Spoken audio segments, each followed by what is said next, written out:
Assalamualaikum warahmatullahi wabarakatuh. Salam sejahtera bagi kita semua. Salam ujar. Selamat berjumpa kembali dalam Unpad Mengajar. Semoga kalian tetap semangat dan sukses bagi kita semua. Saya Samsul Anwar dari Prodi Pendidikan Ekonomi akan menemani Anda sekalian dalam mempelajari materi pemikiran ekonomi aliran klasik. Materi ini akan disajikan beberapa menit ke depan, jadi jangan sampai terlewatkan.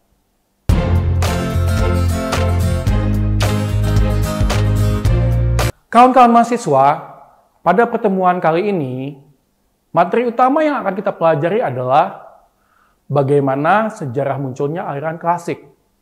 Siapa saja tokoh-tokoh aliran klasik itu sendiri, dan pemikiran apa yang telah mereka kemukakan. Seperti yang telah kita ketahui, kaum merkantilis percaya bahwa ekonomi dunia kekayaannya tetap, sehingga suatu negara hanya dapat berkembang dengan mengorbankan negara lain. Konsekuensinya, mereka menciptakan monopoli yang disahkan oleh pemerintah di dalam negeri dan mendukung kebijakan kolonialisme, mengirimkan pasukan ke negara lain yang lebih miskin untuk mengeruk kekayaan dan komoditas berharga di dalamnya. Hal tersebut dibantah oleh aliran ekonomi klasik sebagai penganut aliran ekonomi modern, di mana sebuah karya monumental di Inggris pada tanggal 9 Maret 1776 diterbitkan. Sebuah karya besar sang profesor gila yang mengajar filsafat moral di Universitas Glasgow, yaitu Adam Smith.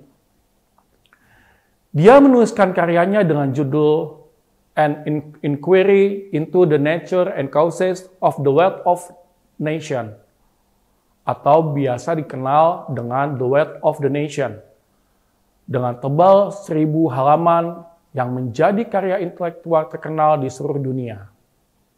Bagaimana pemikiran Adam Smith, David Ricardo, dan tokoh-tokoh aliran klasik lainnya akan kita coba bahas di sini.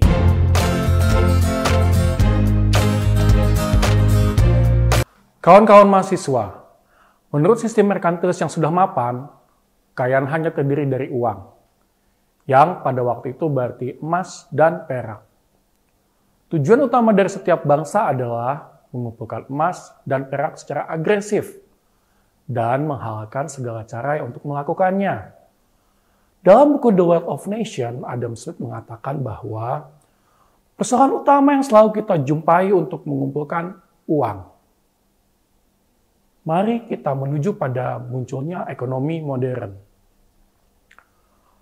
Pada tahun 1776 dapat dikatakan sebagai tahun munculnya ekonomi modern, yaitu pertama kalinya muncul secercah harapan bagi masyarakat setelah berabad-abad sejak zaman Romawi hingga abad Renaissance, di mana manusia berjuang bertahan hidup dengan memeras keringat dan seringkali terpaksa membawa pulang hasil yang hanya cukup untuk bertahan hidup hari itu saja.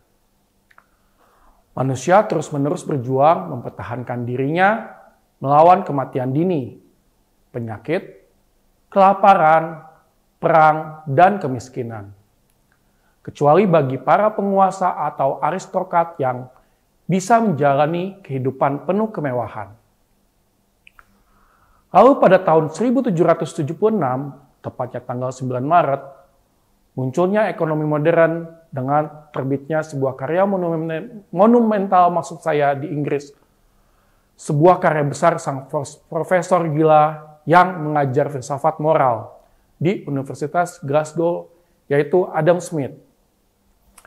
Dia menuliskan karyanya dengan judul An Inquiry into the Nature and Causes of the Wealth of Nation, atau biasa lebih dikenal dengan The Wealth of the Nation.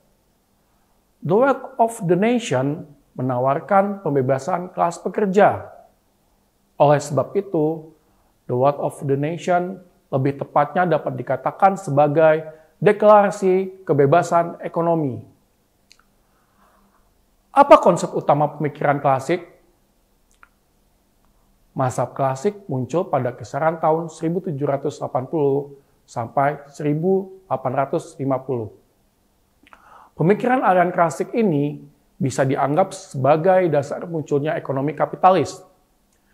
di mana campur tangan pemerintah hanya sebagian kecil pada kepentingan negara atau pemerintahan. Pada dasarnya, pemikiran ekonomi klasik menganjurkan kebebasan alamiah, freedom atau liberalisme, kepentingan diri, self of interest, dan persaingan yaitu competition. Asas pengaturan kehidupan perekonomian didasarkan pada mekanisme pasar. Di sini Adam Smith menjelaskan tentang konsep invisible hands.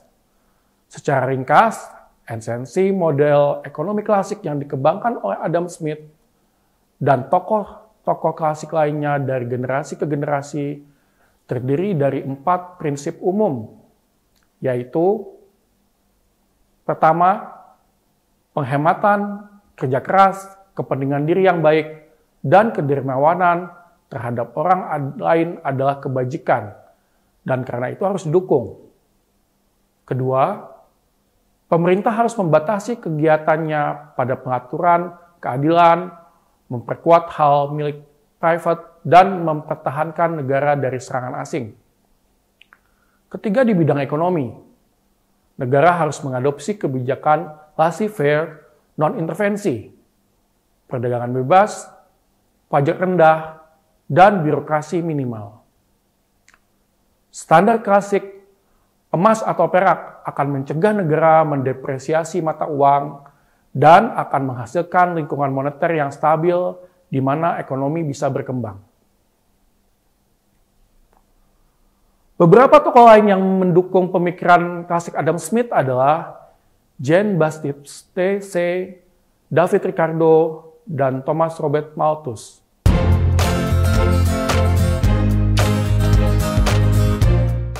Kawan-kawan mahasiswa, selanjutnya akan kita bahas perkembangan pemikiran tokoh-tokoh ekonomi aliran klasik. Tokoh pertama adalah Adam Smith. Adam Smith adalah seorang pemikir besar dan ilmuwan yang lahir di bulan Juni tahun 1723. Pada usia 14 tahun, Adam Smith masuk ke Glasgow University, kemudian mendapatkan beasiswa ke Oxford. Di sana dia belajar sastra Yunani dan Latin klasik, sastra Inggris, dan Prancis, seni serta filsafat. Setelah lulus, dia menjadi profesor filsafat moral di Universitas Glasgow antara tahun 1751 sampai 1763. Salah satu hasil karya pemikirannya saat di Prancis yang melalui proses penelitian yang cukup panjang adalah The Wealth of Nations, yang sangat fenomenal hingga saat ini. The Wealth of Nations menawarkan pembebasan kelas pekerja. Oleh sebab itu, The Wealth of Nations lebih tepatnya dapat dikatakan seperti deklarasi kebebasan ekonomi. Dan karya itu kemudian mengalami beberapa cetak ulang dan diterjemahkan ke bahasa-bahasa asing lainnya. Setelah publikasi hasil karyanya tersebut, Adam Smith diangkat menjadi komisioner pabean di Edinburgh dan menghabiskan maksud saya waktu untuk merevisi buku-bukunya yang telah diterbitkan. Dia menjalani hidup sederhana meskipun dia memiliki pensiunan tetap. Dan selama bertahun-tahun dia mendermakan sebagian besar pendapatannya secara sembunyi-sembunyi. Dan dia tinggal di Edinburgh hingga sisa akhir hidupnya pada tahun 1790.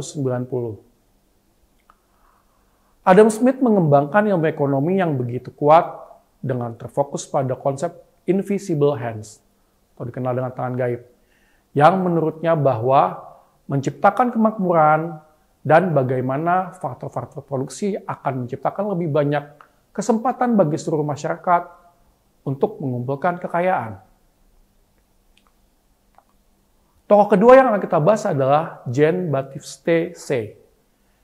Jean-Baptiste Say adalah tokoh ekonomi penting Prancis yang lahir di Lyon, Prancis pada tahun 1767. Tepat di usia 9 tahun setelah The Wealth of Nations dicetak, Saya berasal dari keluarga Protestan di Prancis Selatan yang pindah ke Jenewa dan kemudian menetap di Paris.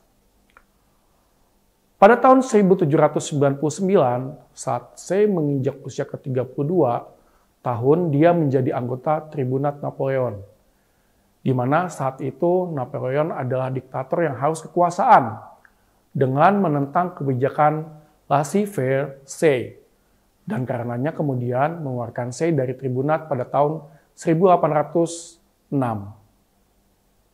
Setelah terbit karya Say yang berjudul Treatise on Political Economy or the Production, Distribution, and Consumption of Wealth, Napoleon bahkan melarang penyebaran buku tersebut. Namun, meskipun Napoleon melarang penyebaran buku tersebut, pada kenyataannya, edisi pertama buku tersebut yang diterbitkan pada tahun 1803 naik cetak hingga edisi keempat. Buku Say mulai diterjemahkan ke dalam bahasa Inggris pada tahun 1821 dan dianggap lebih ringkas, jelas, dan lebih baik daripada The Wealth of Nations Adam Smith. Dan kemudian menjadi populer di Amerika Serikat hingga tahun 1880. Pada usia ke-65, Say dikenal sebagai ekonom yang hidup di masa-masa sulit. Dia menyaksikan revolusi Amerika dan Prancis, kekuasaan politik Napoleon, dan hidup di awal revolusi industri. Say meninggal pada tahun 1832 di Prancis pada usia 65 tahun. Say adalah pendukung utama pemikiran Adam Smith tentang sistem ekonomi, kebebasan alamiah, dan pembatasan campur tangan pemerintah. Dan juga sependapat dengan konsep kapitalisme laissez-faire. Bahkan, analisis Say dianggap lebih mendalam daripada Adam Smith dan David Ricardo. Bahkan Say membangun landasan baru dalam memberikan kontribusi pemikiran ekonomi klasik. Adapun kontribusi Say adalah sebagai berikut. 1. Say berhasil membuat penemuan penting, yaitu produksi adalah penyebab konsumsi. Atau dengan kata lain, output yang meningkat akan memperbesar pengeluaran konsumen. Secara ringkas, menurut hukum Say dapat disimpulkan sebagai berikut. Pertama, sebuah negara tidak dapat memiliki terlalu banyak kapital atau modal.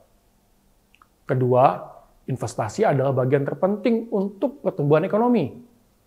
Ketiga, konsumsi bukan hanya tidak menambah kekayaan, tetapi juga menghambat penambahan kekayaan. Keempat, permintaan disebabkan karena adanya produksi. Kelima, kekurangan permintaan bukan penyebab gangguan perekonomian. Karena gangguan perekonomian ada dikarenakan barang yang tidak diproduksi dalam proporsi yang tepat.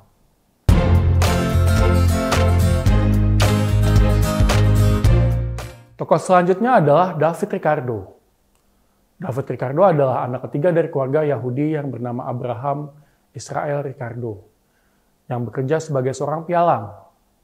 Dia lahir di London pada tahun 1772, dan pada usia ke-21, David sempat diusir oleh ibunya dikarenakan menikah dengan seorang wanita pengikut Quaker. Namun di usia ke-42, David menjadi pengusaha sukses dan menjadi tuan tanah di desanya. David tertarik dengan ilmu ekonomi sejak tahun 1799. Ketika dia tinggal di Bath saat dia mulai membaca The Wealth of Nations Adam Smith. Sejak itu, dia mempublikasikan buku karyanya pada tahun 1817 yang berjudul On the Principle of Political Economy and Taxation. Pada usia ke-51, tepat di tahun 1823, David meninggal secara mendadak dikarenakan infeksi telinga. Dia meninggalkan seorang istri dan 7 orang anak. Selanjutnya kita bahas tentang pemikiran David Ricardo mengenai ekonomi moneter. Saat periode 1809, Inggris mengalami inflasi yang cukup tinggi, sehingga David mencoba menawarkan solusi dengan menuliskan pemikiran ekonomi pertamanya, yang berjudul The High Price of Bullion.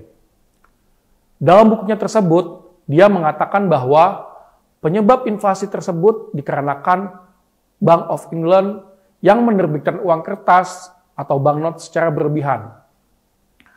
David Ricardo sependapat dengan teori kuantitas uang seperti David Hume, yang mengatakan bahwa tingkat harga dipengaruhi oleh perubahan jumlah uang yang beredar. Untuk menjaga stabilitas moneter suatu negara, David Ricardo berpendapat sistem moneter harus menggunakan standar nilai tukar emas. Artinya, uang yang beredar di suatu negara, baik dalam bentuk simpanan ataupun kredit, dapat dikonversikan dengan harga emas yang sudah ditetapkan. Hukum pendapatan yang menurun David Ricardo menuliskan bahwa pemikiran tentang kelangkaan tanah akan menurunkan pertumbuhan ekonomi. Saat ini model Ricardo lebih dikenal dengan istilah the law of diminishing returns, yaitu hukum pendapatan yang semakin menurun. Tokoh terakhir adalah tokoh Thomas Robert Malthus. Malthus lahir tanggal 13 Februari 1766 di Westcott, Britania Raya, dan meninggal 23 Desember 1834. Istri dari Thomas Robert Malthus yaitu Harriet Malthus. Orang tuanya adalah Daniel Malthus, dan mereka memiliki 3 orang anak, Henry Malthus, Lucy Malthus, dan Emily Malthus. Karya Malthus yang terkenal adalah Essay on the Principle of Population as it Affects the Future Improvement of Society. Malthus berpendapat bahwa harapan manusia yang tak terbatas untuk kebahagiaan sosial harus sia-sia, dikarenakan populasi akan selalu cenderung melampaui pertumbuhan produksi. Pertambahan penduduk akan terjadi jika dikendalikan dalam deret ukur, sedangkan sarana penghidupan, yakni makanan, akan meningkat hanya dalam deret hitung. Maka bisa dibayangkan bahwa akan terjadi kelangkaan makanan dikarenakan populasi yang tidak secara signifikan bertumbuh, mengikuti pertumbuhan makanan. Di dalam buku Thomas Malthus, Principle of Political Economy yang diterbitkan pada tahun 1820, memiliki beberapa saran untuk meningkatkan pembangunan ekonomi, yaitu pertama, pertumbuhan berimbang perekonomian dibagi menjadi 2 sektor, pertanian dan industri. Kemajuan teknologi pada kedua sektor yang membawa pada pembangunan ekonomi. Yang kedua, meningkatkan permintaan efektif dengan cara pendistribusian kepemilikan tanah secara adil, memperluas perdagangan internal dan eksternal, peningkatan konsumsi yang tidak produktif, dan peningkatan kesempatan kerja melalui rencana pekerjaan umum. Yang ketiga adalah meningkatkan faktor non-ekonomi, seperti pendidikan, standar moral, kebiasaan bekerja keras, administrasi yang baik, dan juga hukum yang lebih efisien.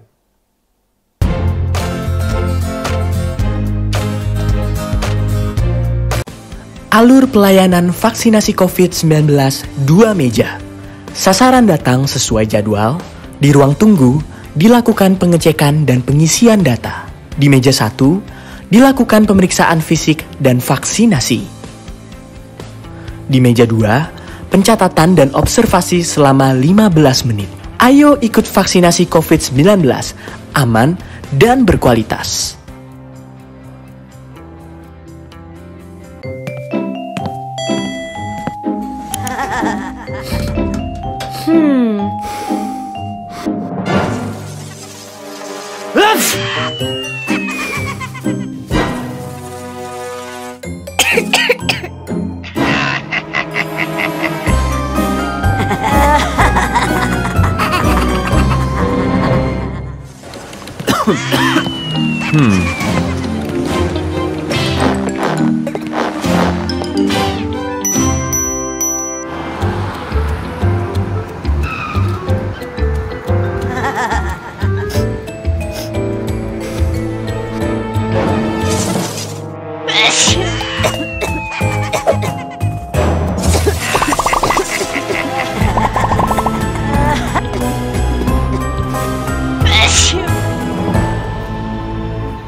Kawan-kawan mahasiswa, pada pertemuan kali ini sudah disampaikan bagaimana sejarah munculnya aliran klasik, siapa saja tokoh-tokoh aliran ekonomi klasik itu sendiri, dan pemikiran apa yang telah mereka kemukakan untuk lebih memahami materi tersebut.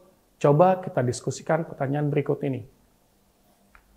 Pertama, seberapa jauh peran pemikiran ekonomi aliran klasik dalam membentuk perkembangan ekonomi modern di dunia? Kedua, berikan penjelasan mengenai teori Invisible Hands Adam Smith. Ketiga, jelaskan hukum pasar Jean-Baptiste Say. 4. Jelaskan hukum pendapatan menurun dari David Ricardo. Silakan kawan-kawan diskusikan bersama.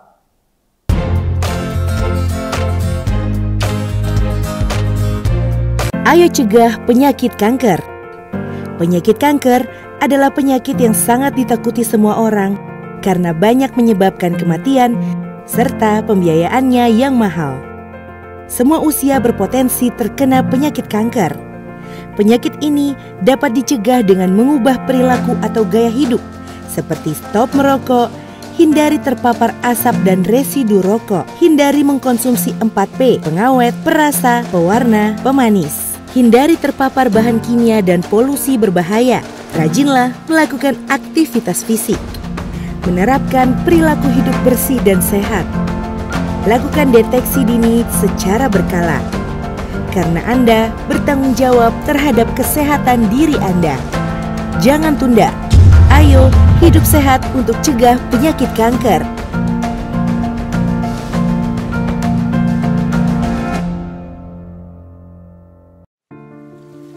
Jutaan manusia telah dan masih berjuang melawan COVID-19 di Indonesia. Banyak yang selamat, tapi ada yang meninggalkan kita. Bukan untuk menunggu giliran, tapi bagaimana untuk terus bertahan, menjaga kesehatan.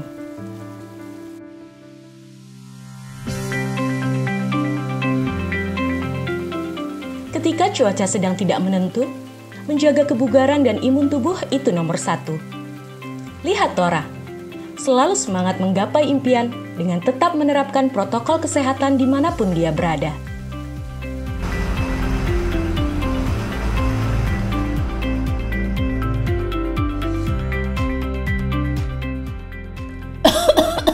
Inilah pentingnya untuk tetap waspada, dapat mencegah kita tertular virus COVID-19. Jurus sakti 3M. Mencuci tangan, memakai masker, dan menjaga jarak.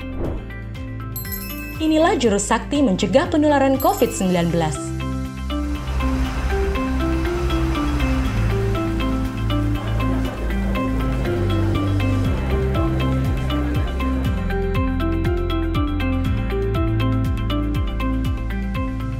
Selalu lakukan 3M dimanapun kita berada, baik di area publik maupun di tempat kerja.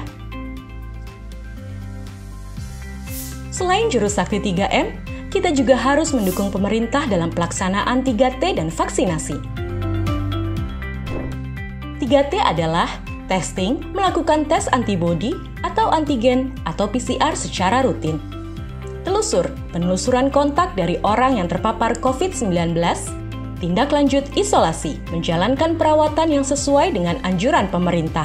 Vaksinasi merupakan satu upaya untuk membentuk kekebalan komunitas terhadap virus COVID-19. Masyarakat Indonesia akan divaksinasi secara bertahap sesuai dengan ketentuan pemerintah. Mari kita dukung vaksinasi COVID-19 di Indonesia. Ingat ya, jurus sakti 3M. Mencuci tangan, memakai masker, dan menjaga jarak. 3T, testing, telusur, dan tindak lanjut isolasi.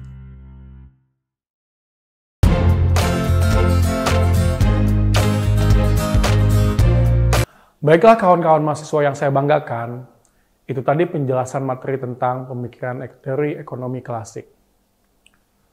Dapat disimpulkan bahwa, pertama, pada teori klasik, ini lebih menekankan kepada masyarakat atau rakyat yang lebih bisa kreatif dalam mengembangkan perekonomiannya. Karena mereka lebih efisien dan tidak serumit apa yang dikembangkan oleh pemerintah. Kedua, teori klasik tidak mengikutsertakan campur tangan pemerintah. Pemikiran Smith, setiap manusia memiliki dorongan alami dari dalam diri mereka sendiri untuk mendapatkan kehidupan yang lebih baik karena pada dasarnya mereka memiliki sifat tidak pernah puas atas apa yang mereka capai. Analisa yang dikemukakan Adam Smith dan David Ricardo terhadap teori pertumbuhan ekonomi klasik tentu mempunyai kelebihan dan kelemahan. Kelebihan teori ini adalah mampu mengatur pasar, distribusi, dan produksi secara efisien. Tidak ada masalah pengangguran, serta tidak ada overproduksi.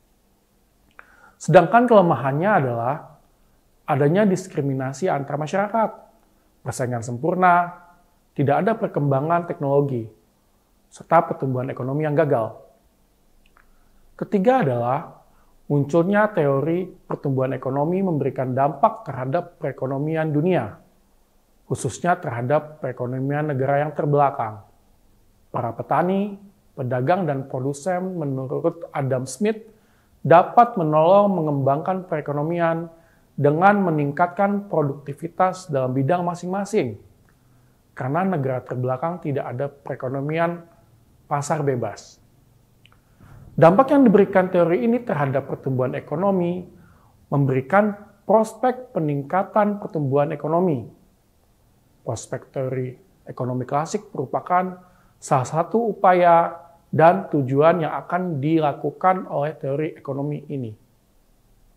Produksi yang meningkat, maka akan mendapatkan pendapatan. Dalam hal ini dapat mengurangi pengangguran serta overproduksi. Tidak akan muncul serta kesempatan masyarakat akan tercapai. Demikian tadi kesimpulan yang dapat saya berikan. Terima kasih atas perhatiannya. Semoga memberi manfaat untuk kita semua. Saya Samsul Anwar, izin undur diri. Semoga kita dapat bertemu di lain kesempatan. Akhirul kalam. Wassalamualaikum warahmatullahi wabarakatuh. Salam ujar.